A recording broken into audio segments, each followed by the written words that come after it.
Have you noticed the cultural conflicts between corporations and employees, with the Great Resignation, between politicians and their constituents over unmet expectations, or between religious institutions and communities in relation to social traditions, relevance, and spiritual ideology? We are witnessing an awakening, a conscious reviewing of the roles the majority play in the order set by the builders of our nations. Magnifiers have been focused in, looking at the distribution of benefits and the definition of liberty and freedom.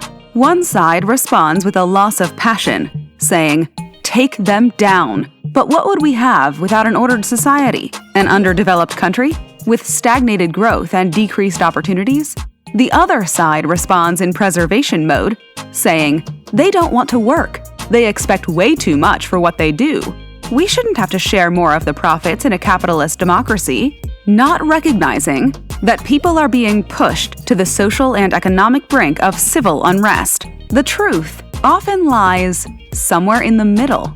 The art of compromise, that willingness to give and receive, with both sides bending without breaking. How can we commit to both self-preservation and community preservation? How do we find our way back to the middle? We can begin with the end goal in mind, the goal of self-transcendence, in the form of selflessness. This is the act of going above and beyond self, to the highest and most inclusive levels of human consciousness, in unity. According to Abraham Maslow's research on the hierarchy of human needs, self-transcendence offers peak experiences from a higher perspective, a view of the bigger picture. However, to achieve that goal, our basic needs, on the lower levels, must be met first. When not met, our personal deficiencies can become the intention, with a masqueraded appearance of selflessness. It's a subconscious illusion. Authentic selflessness expects whatever gain to be in the favor of others, rising above self. This is one of those meaningful life paths that is often less traveled. Begin with the end goal in mind, the goal of selfless transcendence, and aim to build beyond the limits of me to the unity in we. Next, focus on centering yourself. In the event of an emergency, you must secure your own oxygen mask before helping others with theirs. These words are etched in the mind of passengers before a flight takes off. Putting your mask on first not only saves your life, it also opens an opportunity for you to assist others. This is true in everyday life. Our life pendulum swings with changing life circumstances. When we spend adequate time taking care of our own needs, we have more to offer our circles of family, friends, and community. Being self-centered is not the same as being selfish. It's not narcissistic, hedonistic, or self-obsessed.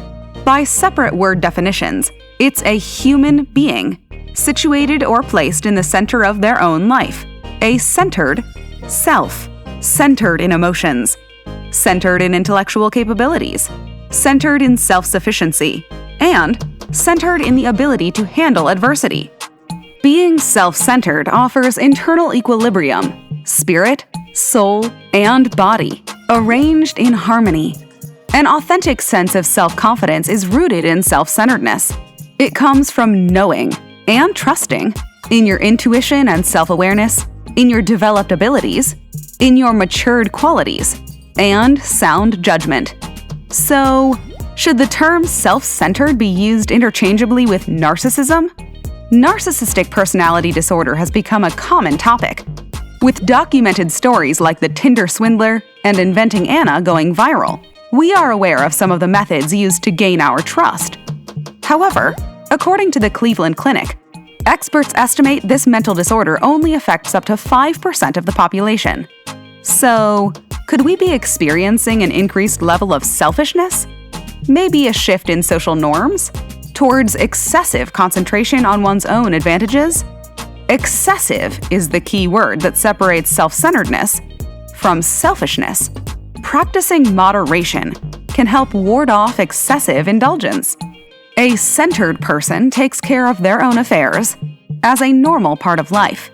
Progress in centering yourself in preparation for the end goal of authentic selflessness. Finally, Master the art of recalibrating your internal pendulum.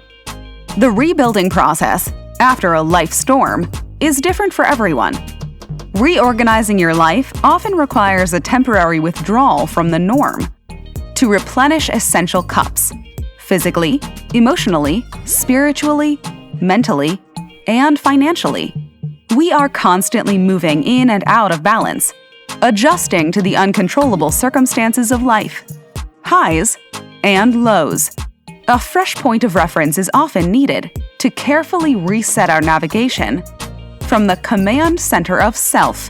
When we know where we are going, it's much easier to get there. Find the path back to your center to rebalance your steady level of self-sufficiency and recalibrate your perspective to operate your life from the centered self. Once our needs are met, we can experience transcendence, the highest and most inclusive levels of human consciousness and unity. One step at a time, a balanced me becomes a stronger community of we. Subscribe to explore the commonalities of our humanity with us, one topic at a time, from the inside out. Welcome to Circles of You.